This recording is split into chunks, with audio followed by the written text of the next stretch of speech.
Hello, I'm Jim Cuno, president of the J. Paul Getty Trust. Welcome to Art and Ideas, a podcast in which I speak to artists, conservators, authors, and scholars about their work.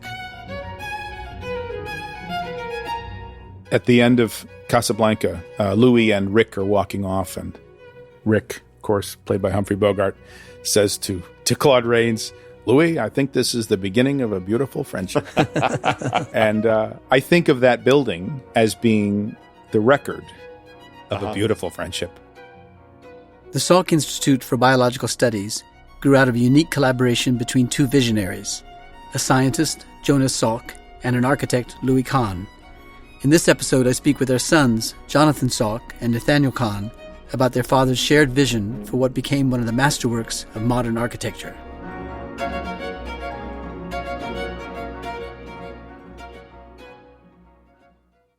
Jonas Salk once said of his eponymous institute, "The Salk Institute is a curious place, not easily understood, and the reason for it is that this is a place in the process of creation. It is being created and is engaged in studies of creation. We cannot be certain what will happen here, but we can be certain it will contribute to the welfare and understanding of humankind." Salk had high hopes for his institute, and he found perhaps the one architect who could give them the dignified form he wanted. In 1954, national testing of Jonas Salk's polio vaccine began with 1 million children ages 6 to 9.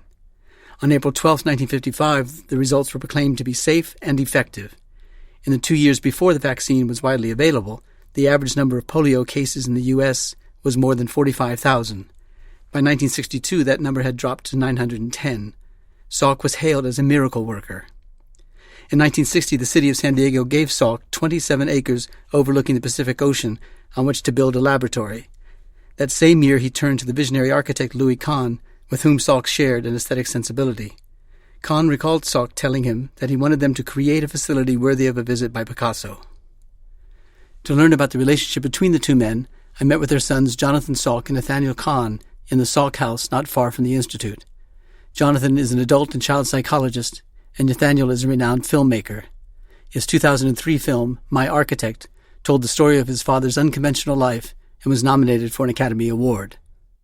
I'm sitting with Jonathan Salk and Nathaniel Kahn, sons respectively of Jonas Salk and Louis Kahn, the two visionary men behind the conception and execution of the Salk Institute of Biological Studies.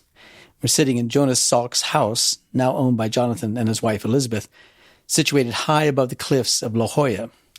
Jonathan and Nathaniel, thank you for joining me on this podcast. Thank you. Glad to be here. Now, the Salk Institute is known equally for its scientific research and its architecture, and for the complementary vision of both client and architect.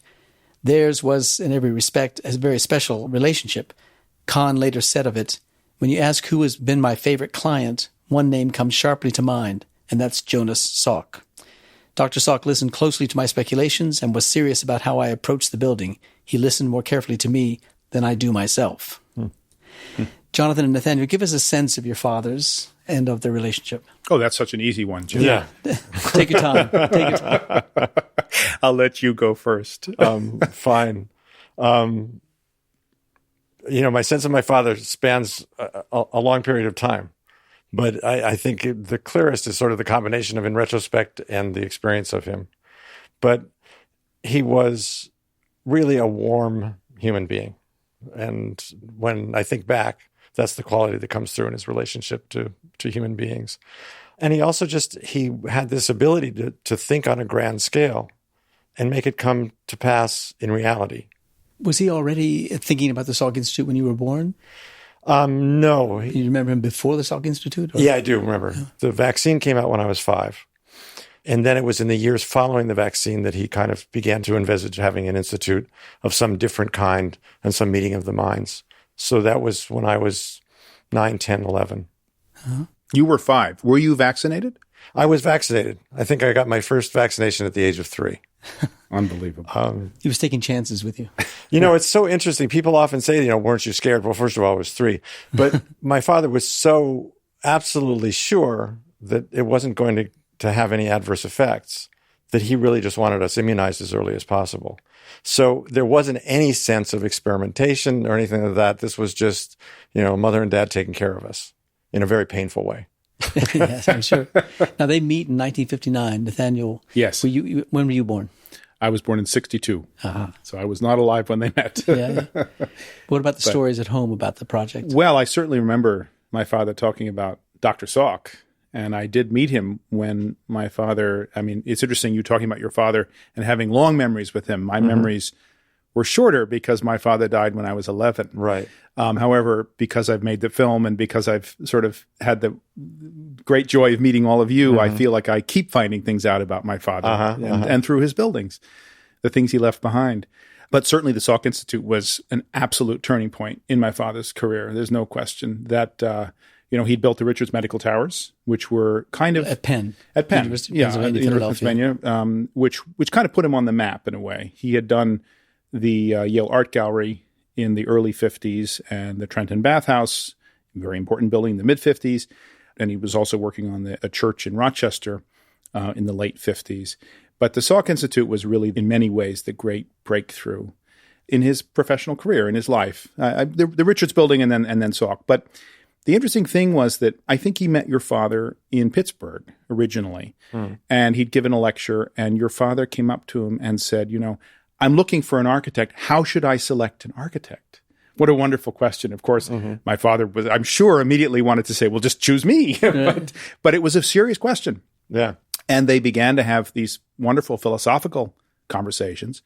And then Jonas came to Philadelphia and saw the Richards Medical Towers. And he was very impressed by them. I know he was impressed by them. But I think even in a way, he sort of sensed, well, there's a lot of potential here. Right. And this is going to be very different when we go to California. And the site was, as yet, I think, unsecured. The land was kind of put aside, but they had to convince the city that this would be a great thing for La Jolla. So it was a wonderful challenge. And when you mentioned your father vaccinating you, I think both our fathers were risk takers. Now, here I think is the chronology, at least as I have it. Yeah. In 1952, Salk developed the vaccine thought to prevent polio. 3 years later, 55, it was pronounced safe and effective. 2 years later, in 57, Salk began his quest to build a scientific laboratory. And in 59, he meets Louis Kahn. He takes him around the Richards laboratories, and they talk about the selection process of an architect and what he's looking for. And they begin to talk about the prospect of doing something, perhaps doing it together. In 1960, Salk was given 27 acres overlooking the Pacific Ocean by the city of San Diego and was promised financial support from the National Foundation for the Prevention of Paralysis or the March of Dimes. So, but you're saying they still had to convince the city of San Diego that it was a worthy effort. I think so. Yeah. As I understand it, they needed to present a plan that the city would say they'd already given the land to your father, but they wanted to know how this was going to work. And so the development of that plan was really essential. And that same year, 1960, both Jonas Salk and Louis Kahn visited La Jolla together for the first time. And the Salk Institute was completed only 5 years later. I mean, it was a rapid development of this. Yeah, when you think about it, it is pretty quick. But there were certainly a lot of changes along the way. I mean, the first buildings that were designed for the Salk were towers, like the Richards Medical Towers at Penn. 6-10 stories tall? Yeah, they were towers on this site. Then there were 4 of them, right? And there were 4 of them. Yeah. That's right. And it was a wonderful sort of a plan. But from the very start, it always had several parts to it. There were laboratories, and they also imagined a meeting place, which was separate, and also residences for visiting faculty. And I think the important thing really to realize is that from the very start, this was such a visionary idea of your father's that this would be a place that people could really come to and bring their whole lives to, not just a place to work or to think or to develop science, but a place for culture, a place to develop the mind. Yes. And to really explore the ideas of consciousness. I mean, this is 1960. People were not thinking that way. Right. So to be able to convince the city that this was going to be a great idea, they really needed to show a good plan, too. Yeah. Nathaniel, if you could talk a little bit about your father's career in this respect. That is, I gave a chronology of the building of the project itself, and it was built very rapidly, it seemed. But at the same time, he had projects that included the library at Exeter Academy, the Kimball Museum, the Yale Center for British Art, and in South Asia, the Indian Institute of Management in Ahmedabad, and the capital of Bangladesh. So it was at a moment in which he was really preoccupied with many different projects, but he kept coming back to this project. Well, yes. I mean, some of those projects were later, but the blossoming of my father's career, and you look at it, it's rather late in life. He built the Yale Art Gallery in 1953. He was 52 years old. For the next 8 years or so, he had several projects. The Richards Medical Towers come out in 1957 and 58, 59. And then in 1960, the Salk project. But then suddenly he gets these projects in Southeast Asia, which you talk about, the capital of Bangladesh, which was then, of course, was not Bangladesh, it was East Pakistan. He also had a project at the Indian Institute of Management in Ahmedabad to design a whole campus, 2 enormous projects. And then he had a wonderful church in Rochester, all going at the same time. And then the other projects you mentioned, the Kimball Art Museum and the Exeter Library in Exeter, New Hampshire, were later. Right. So those were not on the boards at the same time. But at the moment he got the Salk, very soon after that, also these projects in India and Pakistan came to life. So he was a busy, busy man. But the Salk Institute consumed him. Well, it was such a meeting of the mind and spirits of 2 people. I mean, my father, sort of thought on a metaphysical level and a grand vision about humanity, about evolution, about nature, and about world health and development and the evolution of human beings.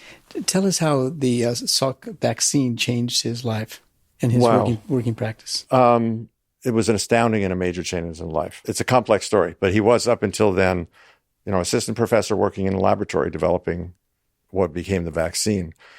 But he always had a quality. He wasn't just a lab rat. He always had a quality of of understanding the effect of this vaccine. And he had a sense of what the meaning was beyond just the pure science of it. That set him apart from other scientists, was that he had that vision. When the vaccine was successful, it was really a life changer. I mean, we went to Ann Arbor. We were going to come back the next day to announce the results, that it was safe, effective, and potent. And it was just, it was on the front page of every newspaper in the country all around the world. There was such a crush of attention and such a crush of press. We ended up spending another week there before we came back to Pittsburgh.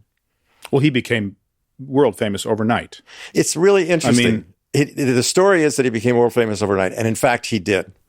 But there's a picture of him on the cover of Time magazine that I always assumed was after the announcement of the vaccine. After he died, somebody sent me a copy, and it was 1954. So my dad was on the cover of Time magazine a year before the vaccine was announced and effective. So there was this...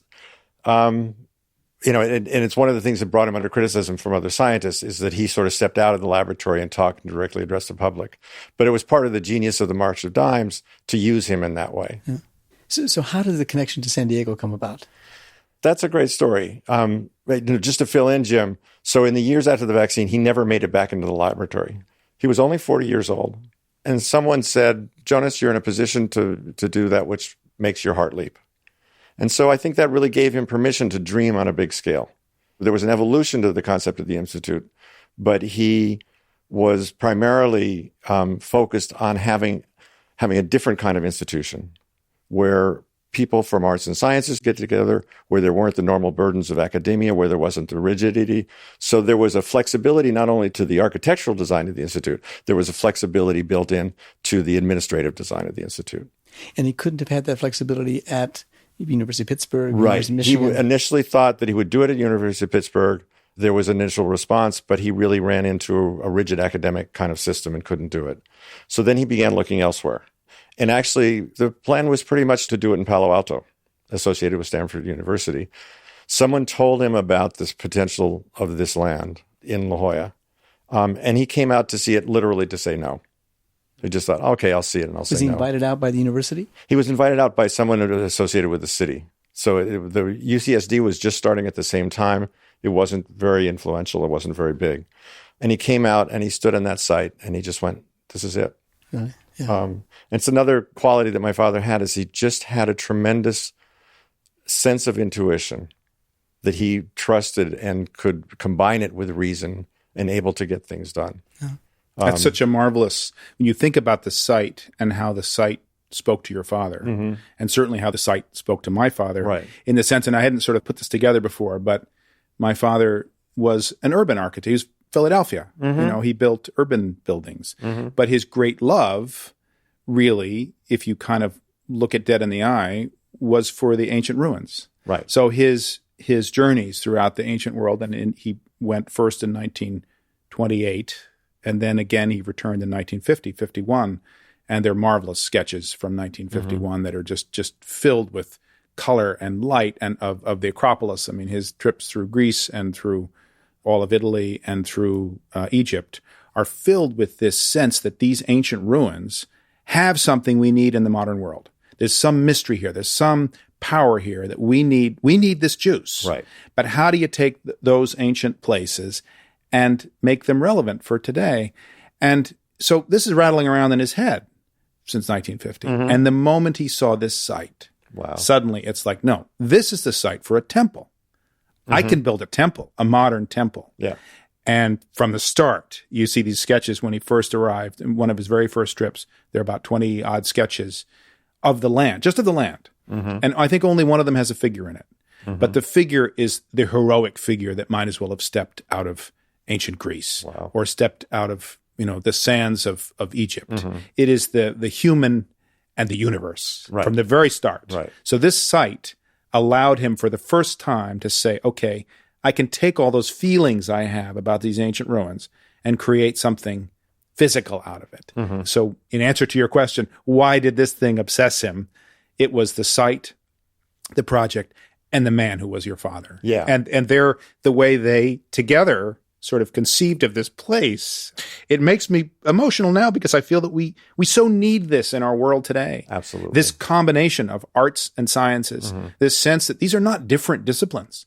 These are different ways of looking at the human experience and the different ways of finding the truth in the universe. But both of these people, Jonas Salk and Louis Kahn, they're interested in finding truth. Yes. And, what makes the universe tick, and universal truths, not just truths for today, but something that would last. And that's the thing that they both shared was this, as you put it, the juice. Yeah. But the sense of nature, the sense of the cosmos. And they literally would talk in these terms. The transcribed conversations, they're almost incomprehensible, except to them. But they would talk back and forth in this way. But literally talking about the cosmos and the laws of the universe and how they might be applied. And they shared that. And that's what generated this and what makes this such an extraordinary place. My father was somebody who really needed very much to talk through ideas. He wasn't somebody who sat, in a corner and came up with the idea. Wow. He needed to speak. Wow. So this is why the relationship with your father was also so important, because both men like to speak. They like to hear each other talk too. Right. They like to hear themselves talk. Exactly. But they did speak, sort of a similar language, what they were looking for, and they resonated with each other. Well, it's so funny because that quality of needing to talk and working through ideas verbally and with somebody else's mind to bounce off of, that describes my father as well. I didn't know that. That's so interesting. He would sit in a study and think about a lot of things. But the actual working out of, in terms of writing and stuff, he really depended on hearing himself talk and having it reflected back to him. I didn't know. That's so fascinating. Yeah. They both had that same quality, and obviously they got that from each other. I love the photographs of them looking at the model together. You can kind of hear them talking together about it and speculating about it. And of course, the design process, every artist has their own way of doing things. And architects, some work in solitary manners and some work in this kind of talky way. And I know that the dialogue between your father and my father, that when Lou talked about having such a great client, it was somebody to really, not just a sounding board, but somebody who was also questioning you and saying, I don't like that idea. Exactly. How's that going to work? Yeah. And of course, this goes to design changes directly, in which your father would say, well, is it two buildings unified by a court? Is it one building kind of that's two things? What's the building? And at one time, there were actually 4 buildings and 2 courts. Right. And that plan was entirely developed. And there are people I've spoken to who worked on the project who said, look, these things are ready to go to bid. And it was your father, Jonas, calls up Lou and says, I'm a little worried about, this is the story from my end. You probably have a different one. No, but from my end, it's like, hey, I think we have a problem here. What's the problem, Jonas? Well, the problem is, now that you've got 2 courts, you're going to have A people and B people. You'll have factions. I don't want factions. People have to work together. And Lou said, oh, you're absolutely right, Jonas. We need to redo this entirely. So he walks out in the drafting room and says, sorry, guys, it's off. We have to redesign everything. And indeed, I think this perhaps was in Maryland. He came down to visit your father. And so that entire plan, which was ready to be built, just imagine, how dare you throw that out? But they did. And Jonas gladly said, this will be a better building because of it. So there is another reason, of course. He loved your father as a client because he was such a marvelous collaborator, and they were able to do this together. But he also loved your father because he paid him by the hour.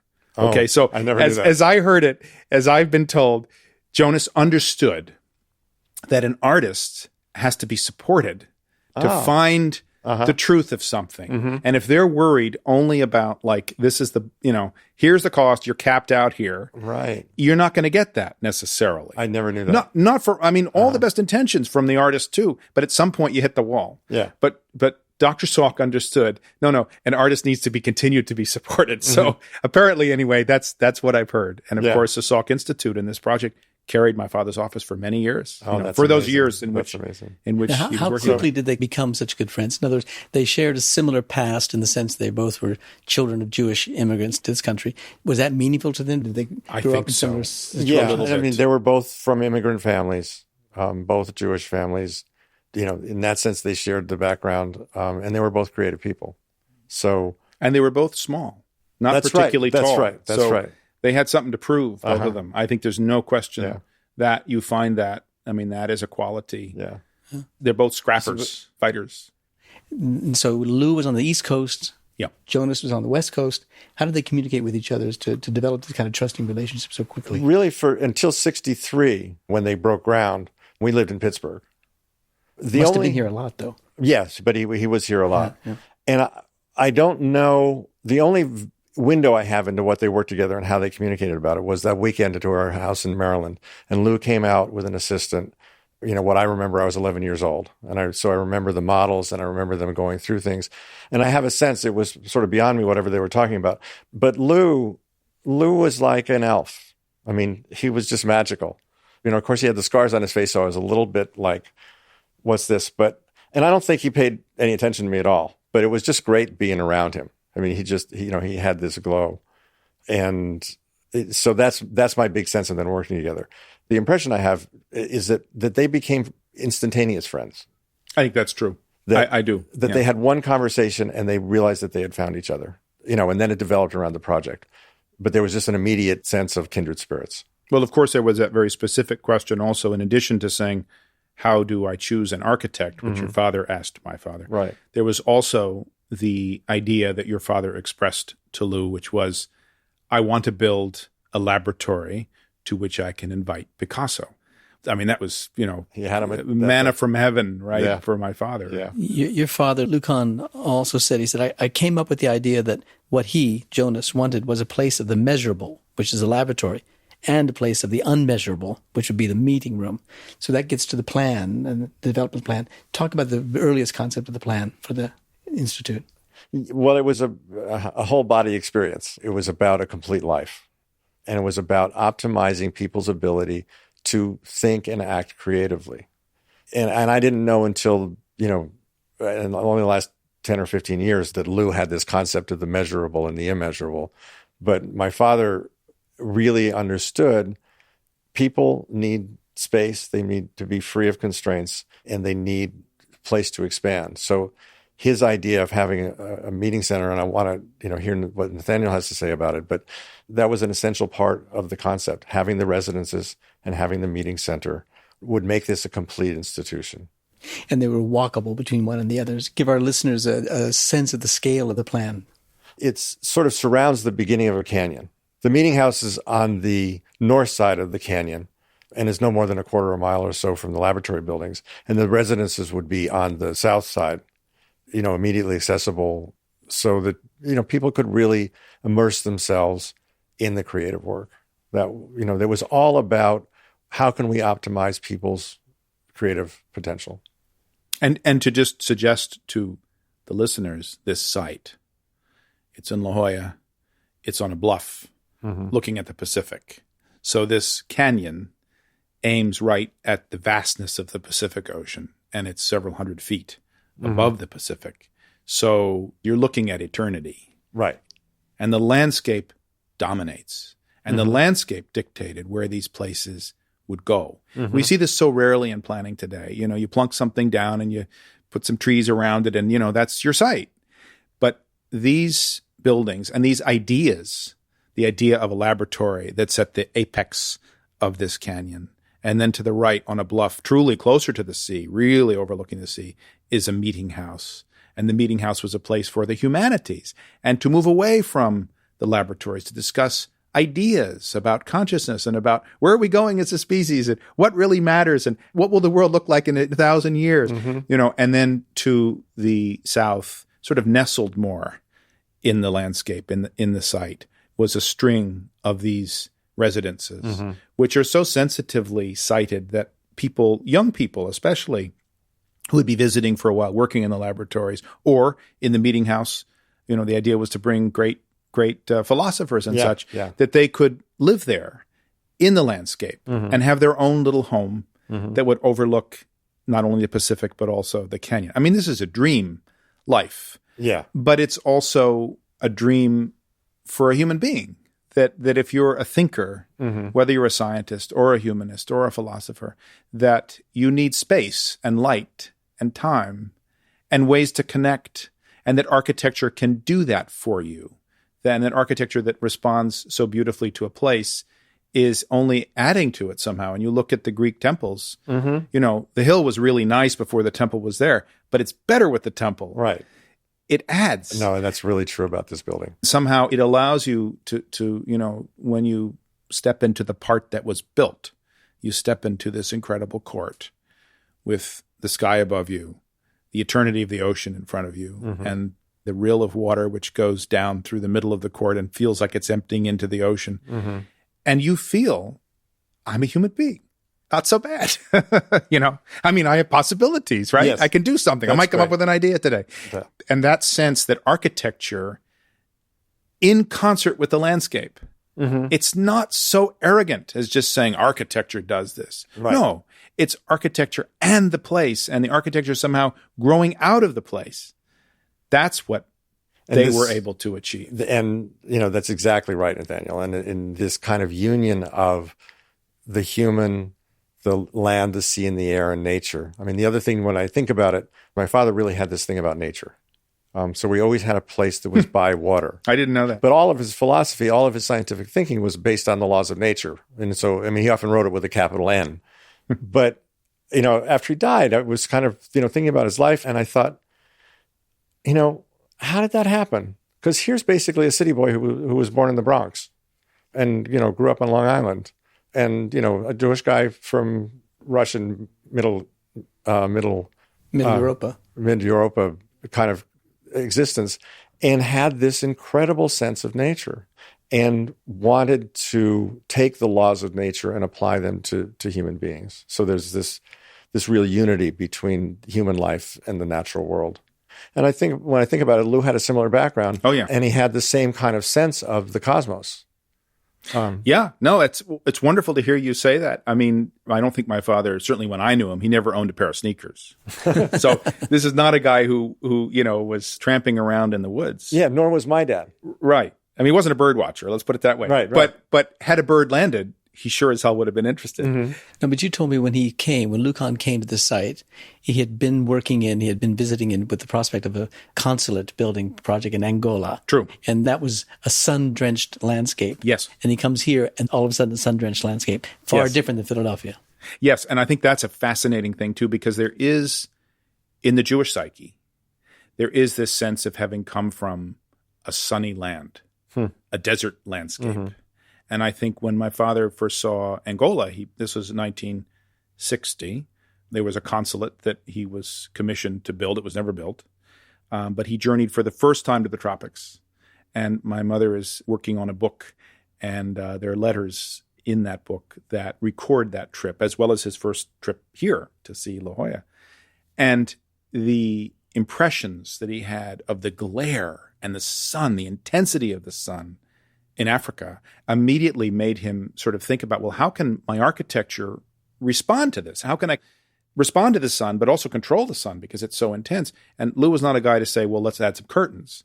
He wanted to find a structural solution to deal with the sun. And so he evolved this idea of what he called ruins wrapped around buildings, which was the idea that you have a building and then there's a building outside the building, and the building outside the building protects the inner building. It protects it from the sun. It protects it from the weather. It makes a shadow. And so very soon after the trip to Angola, he comes here and sees this landscape. And suddenly the things he was realizing in Africa also applied here, because this is a landscape of sun. And so many of the concerns that you have in the East, snow loading, doors that have to be able to keep out the cold, all these things go away here. So you really can think about just the elements of sun and wind and light. And how do I shape those things? So I think that something was released in him by being in a truly bright, sunny That's land. really amazing. And in a way, you look at this place and what it was like then. There was nothing here. Right. It's just this incredible landscape. Yeah. But it's a rugged landscape. And as I say, it is like the ancient world. It is like Greece. It's dry. Yeah. So there is a kind of sun-blanched quality. Mm-hmm. And maybe, I don't know, maybe there's something deep in the Jewish psyche that remembers That could be. that place from where we came. Right. Possibly. Certainly Lou felt that when he went to Israel. Mm-hmm. That's amazing. Well, let's talk about the evolution of the program. And we mentioned briefly about the 4 towers becoming reduced to 2 towers with a greater plaza opened up between them. You also mentioned, and we talked about the meeting house and the residences. How quickly did they disappear from the project and why? Was it just financial? As I understand it, it was financial. And they didn't disappear. They were always there. That's right. It was always the dream. We talk about the Getty and what you do with this whole keeping it modern idea that's so marvelous. It is looking back on an idea, on an architect's conception or a project conception, which is the architect and client, and it's saying, what are the essential qualities of this thing? Not just what do we have, but what was the dream? And where did that dream come from? Where are these ideas coming from? And so from the start, this conception was that there were 3 pieces to it. It was always a tripartite thing. Exactly. And it remained that way in Jonas's mind and in Lou's mind until the very end. It has always been a fragment of the dream that was built. The rest of the dream remains. Exactly. So, and this was true. My dad actually never fully gave up on the building of the meeting center. He died in 1995, 35, 40 years after the inception of the building, but he never gave up on it. He was always looking for some way to make this finally happen. Well, even though those buildings weren't built, it's still part of the culture of the Institute, right? Where there be art and humanities together with the sciences. It's interesting. The history of the Institute involves partly having gotten together a bunch of hard scientists who were professional academics, many of whom didn't share this dream. Like science was science and you did science, and this other thing was like some crazy Jonas Salk thing about Florence and the Renaissance. And they were very skeptical of it. My father continued in his lifetime to introduce as much as he could, and there would be concerts and various kinds of activities on the plaza. And the Institute really only took this on after he died. And now sort of part of their identity and part of their awareness is merging a place where you can do art and science together. I just want to interject a thought that I've often had, which is, I think this was true for Lou, but certainly for my dad. It wasn't simply like, let's put art and science together. It was the realization that they both come from the same source. And so, there's some superficial things and it's evolving, but that ultimate vision of it is only now beginning to be incorporated in the nature of the institution. That's beautifully said, that it comes from the same source. Yeah. And it was not a pipe dream or sort of a quaint idea. Right. It's actually an idea, I think, that we're seeing just now beginning to be something that actually is not only taken seriously, but I think is essential for the health of a culture, that this cross-fertilization between the arts and the sciences is actually essential to taking the next step as human beings. Now, we talked earlier about the laboratory buildings, and the 4 got reduced to 2, and then there was a garden set between the 2. Then the garden disappeared in the form of a plaza, which you described, and Louis Barragan had a role to play in that. Give us a sense of the evolution of the concept. How did it go from a garden to a plaza? Well, I can certainly talk about the garden, but I want to hear your story about the 4 to 2. Okay, it's very similar, but the impression I always had was that my dad was actually wandering around the site at one point, and again, this was all ready to go, and that he just kept nagging at him. There was something wrong. There's something wrong. He just had that feeling. And then he hit on it that we can't have 2 courtyards because we'll have 2 subdivisions in the institution and it won't be a unified institution. And he talked to Lou my brother remembers being on a plane trip from San Diego to San Francisco. And Lou listened to him and just went, Jonas, you're right. And this was in working drawings. And I once talked to Jack McAllister about this, who was like the main on-tech architect, and he was back in Philadelphia. And he said, we were in working drawings with this, and it was cool. This was a cool building. And Lou walks in one day and says, throw it all out. We're going to do something different. And they went, you're crazy, Lou. And Lou's response was, it's a chance to build a better building. And did it mean that there would be half as many scientists then? No. Or the two buildings that would survive would be larger than the... Yeah, same size of the site and the same number of scientists. In terms of risk takers, in terms of courage, I'll just a parenthesis here, but that's the thing that's just struck me so much about my dad after he died and thinking back on his life. The courage that was involved in putting together this vaccine and going, against orthodoxy was amazing. And, in my mind, one of his greatest single acts of courage was this, that he was willing to say against everybody else's advice, look, we have to scrap this and we have to start over again. That ability to have that confidence and that ability to take that risk and that courage to say that just astounds me. My wife, Elizabeth, often says, that vaccine thing, Jonas, that was pretty good. But this building, this is genius. It's great. But if you think about it, too, you walk in the Salk court today, it all seems so inevitable. I know. How could it be any different? But it was totally different. Right. And it seems also that, if in retrospect, of course, it's obvious. What would you do? You'd walk in the one plaza and then you'd say, oh, let's go see the other one. I mean, right. that would suck, right? Right. So, that's clearly wrong. We can even see that in our heads. Anybody can see that today. Now. But at the time, to realize that works of art and scientific breakthroughs are not inevitable. It's struggle. It's tough. And you have to have, somebody great to go with, right? Or you're not going to get there, right? Somebody who has the courage, as your father did, to say, this building, as wonderful as it is, will generate the wrong kind of culture. Exactly. It won't be right. So we throw it out. We'll talk about the garden in the middle and the change from having an orchard of trees in the middle and the removing those trees and having just a plaza. Sure. It's interesting because from the start, I talked about temples, and certainly there was the temple aspect to this. But really from the start, this was always imagined as a kind of monastery. And the idea of the great, the wonderful monasteries in Assisi or, places like that were definitely an inspiration for this place.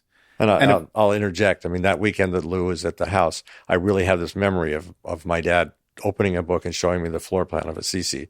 And really? that he really talked about.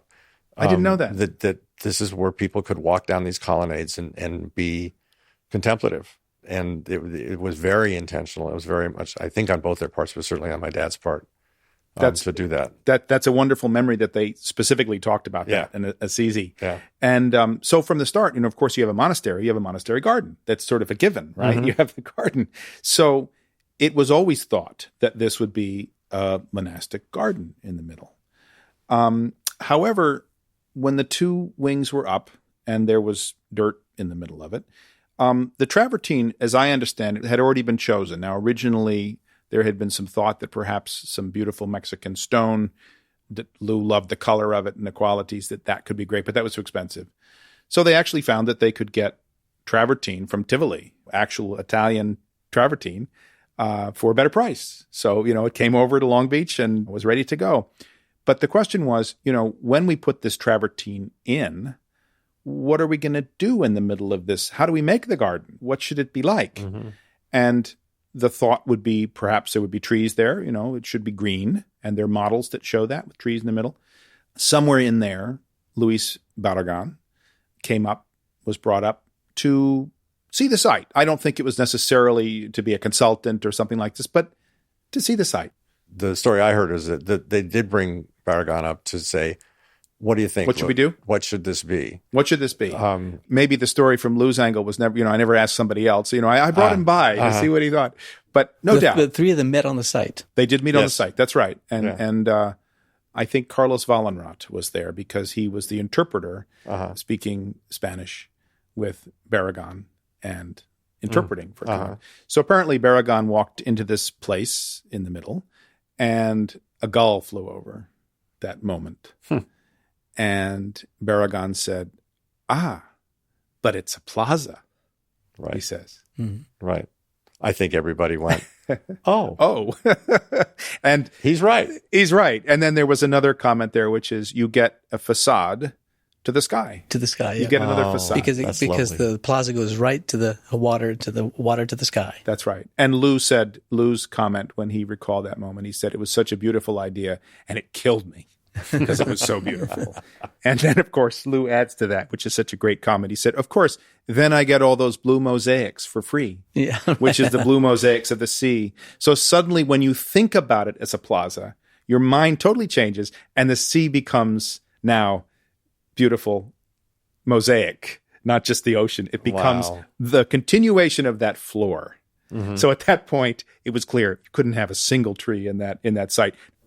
Now, we haven't yet talked about the studies. Sure. There's, I recall, on each laboratory building, there are 5 towers for studies of, and I know that your father, Louis Kahn, thought that there were 2 kinds of spaces in the project. There were the clean laboratory spaces, then there was the rug and wood study spaces in which a single person as scientist would be in there, not in the laboratories with a bunch of other scientists, but in the study by himself or herself, looking out the way the orientation of the windows are onto the ocean with an unimpeded view at the ocean, as if it was in that space that one had to sort of ponder what was happening in the laboratory spaces. Talk about those things. Yeah, well, I mean, I think once again, this goes back to his relationship with Jonas and this kind of conversation about how does a scientist think? And that the scientist is somebody who needs really 2 spaces. And one is the place where you do the experimentation, the laboratory spaces, and those are spaces of stainless steel and soapstone. They're very clean, they're kind of hard spaces, and they need certain services coming into them to make them work, and those are the laboratory spaces. And actually the Salk floor plates are extraordinarily innovative in that they're entirely open for 300 feet long and about 100 feet wide, Right. with not a column in them.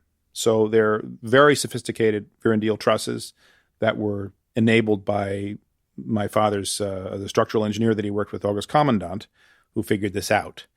And the wonder of that was Lou also had this idea, which he developed originally at the Richards Medical Towers at the University of Pennsylvania, actually before that even, this idea that there are served spaces and servant spaces. And the served spaces are the spaces where you would be doing the laboratory work. And the servant spaces are the spaces that deliver all of the things that you need. So the electricity, the liquid nitrogen, the air supply, the exhaust hoods, all those things, those are all servant spaces. When I encountered your father here and I was asking him about the building, he talked about it as if it was a body. He talked about it as the sort of organs of the building, which were the places where the work was going on, the laboratories, and then the places that served those organs, we called them the mesenchymal spaces, where the air flows through, the lungs of the building, the parts of the building that were serving the other parts of the body. So I loved the fact that he talked about the building. He saw it as a living thing. Yeah, he really referred to it as a living organism. So the laboratory part of the building is actually, it's a sandwich. And there are laboratory floors, which are totally open. And then there are servant spaces, which are between them. So you go up a floor and there's a lower floor that has all the pipes and all the ductwork and everything else running through it. And those things can be fed anywhere into the laboratory spaces below or above. So you're totally flexible within the spaces of the laboratory. You can move the walls around any way you like. And the idea, this is once again coming from Jonas, the idea that as projects developed, you might need to reconfigure a laboratory. You don't want to have to tear down walls. You should be able to just move them around. You wouldn't want to tear out ducts. You should be able to just feed them from another place.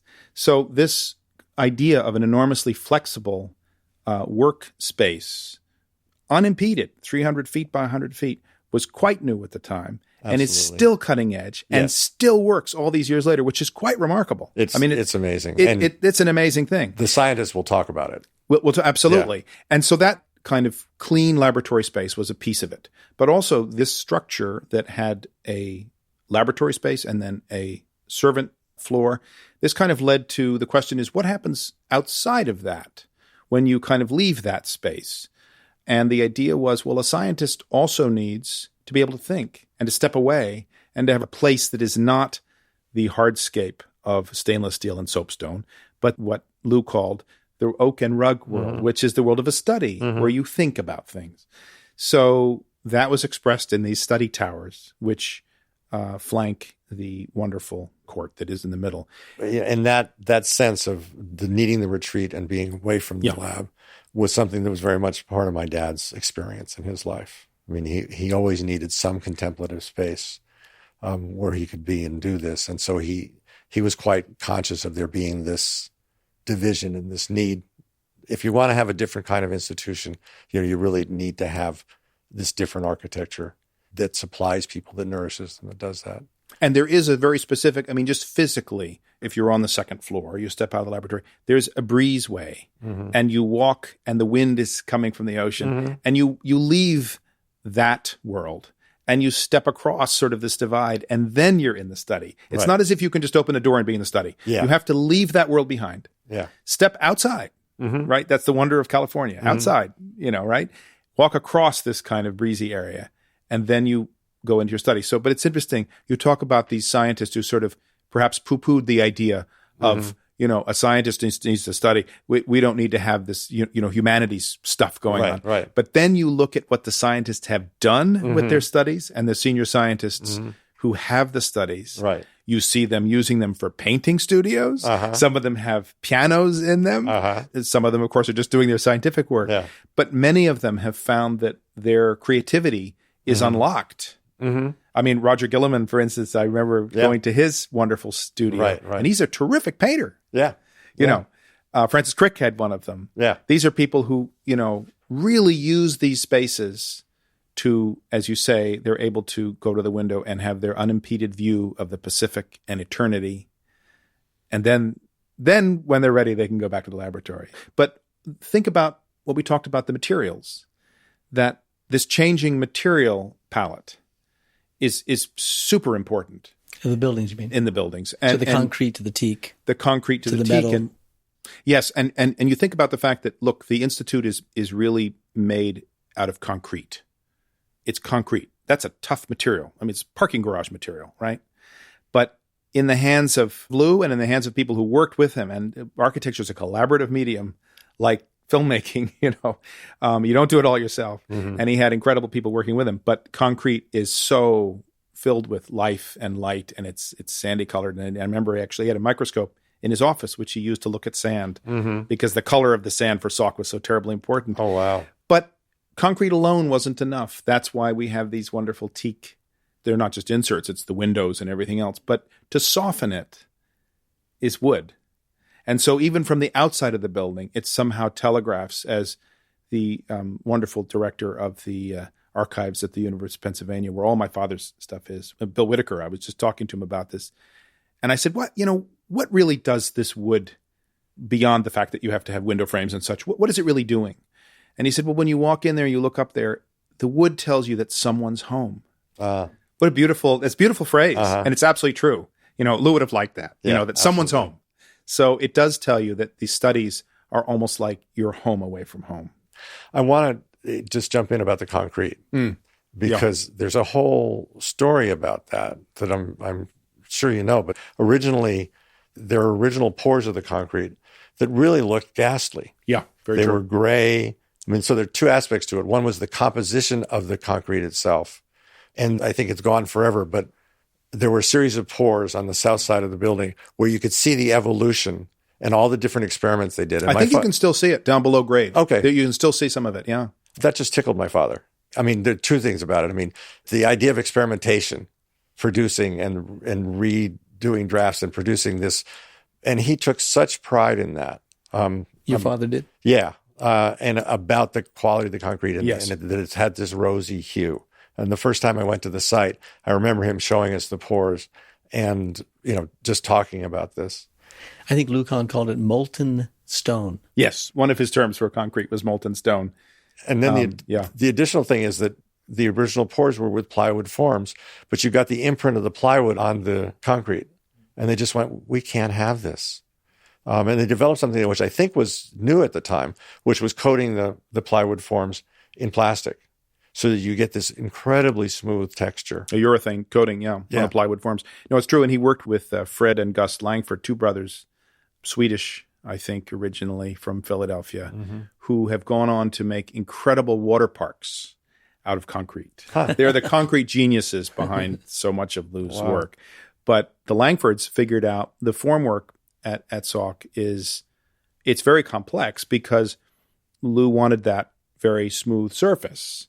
But also he didn't want to go in afterwards and polish something up or, plug a hole. We can talk about that for a moment. But he wanted the building to tell you how it was made. That mattered to him. The idea that the building was somehow honest and informative about itself. Yeah. That the building was speaking to you. This is how I was made. This, what do you think about this, right? So where the forms join, it's tricky because concrete squeezes out.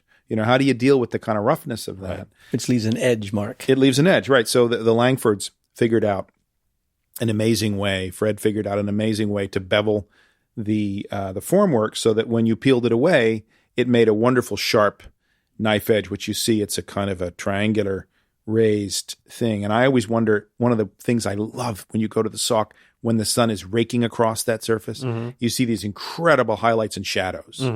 And my guess is Lou did not anticipate that. I think, as with everything else, there are wonderful accidents that happen. Of course, you can claim them later. Right. But my guess is when he saw that, he said, man, this is pretty swell. Because, boy, when you see sun raking across that surface, it's terrific. And that's not an ornament. Right. That's a record of how the building went together. Now, the building's open in, 1966? The temporary labs were set up in 1963. I think they moved in 65. I'm not positive. Did your father ever talk about, or do you remember the opening itself? Who spoke at the opening? Was there music played at the opening? I don't know. Actually, I was off in boarding school and I wasn't that privy to it. Now, the buildings have been very important in the lives of both your fathers. And I'm interested, as we close out the podcast, about how they responded to the buildings themselves on the day in which it opened. Did they feel like it managed to accomplish what it was they intended to accomplish? It was only partially built, and they still had the hopes of building the meeting houses, we said, about the studies. But this was fundamentally a different building in the career of Louis Kahn, and certainly it was a culmination of a project that began with your father. So how do you think they felt about it at the opening itself? Well, I mean, my father was 65 when Salk opened. And I think, at least from what I've heard, I wasn't there, but from what I've heard, he felt like it was the first building that he really kind of got it right. Like, I've arrived. I'm just getting going now. Wow. At 65 years old. So I think that gives you a sense also for the time scales in human life, that it takes what it takes. It takes as long as it takes. And to be 65 years old and just feeling like you're just getting going, I mean, gee, that makes me feel pretty good, There's hope. That's right. But I think there's such wonderment in that, that I think my father also felt at the opening, this is a way forward. I know what I'm doing now. What about Jonas? I think, and I don't know what he felt when it opened, but partly for him, it was such a long process. I'm not sure there was ever a moment when it opened, because even when it opened, the South building was not finished. There was no auditorium. There were a number of things, and it was an evolving entity to him. But the simple thing to say is, my father loved that building. It was like a family member to him. And, he would walk around and he would just unconsciously sort of caress the wall as he was walking by. I think it was really one of the really most important thing and proudest thing in his life.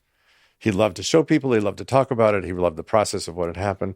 But that building was really like offspring to him.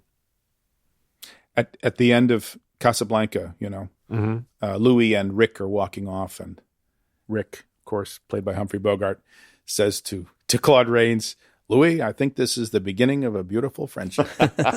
And I think of that building as being the record of a beautiful friendship.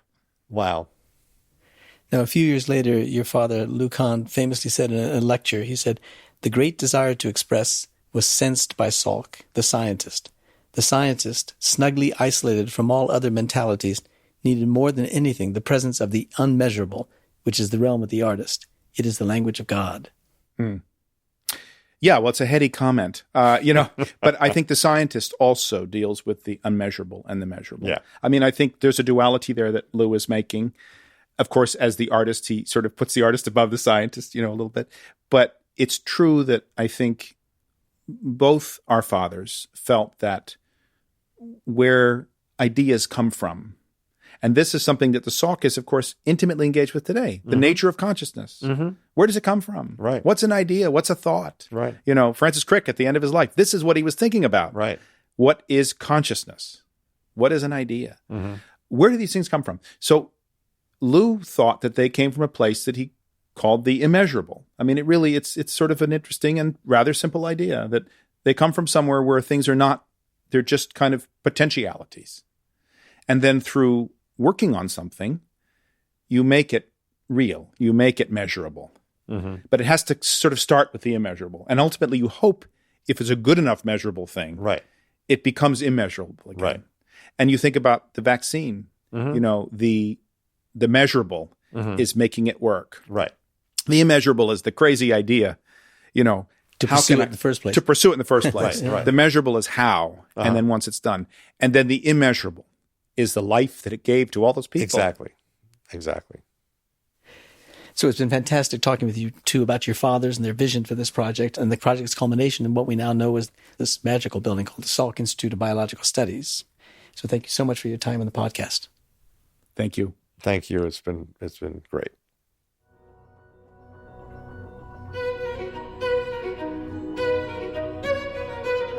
Our theme music comes from the Dharma at Big Sur, composed by John Adams for the opening of the Walt Disney Concert Hall in Los Angeles in 2003.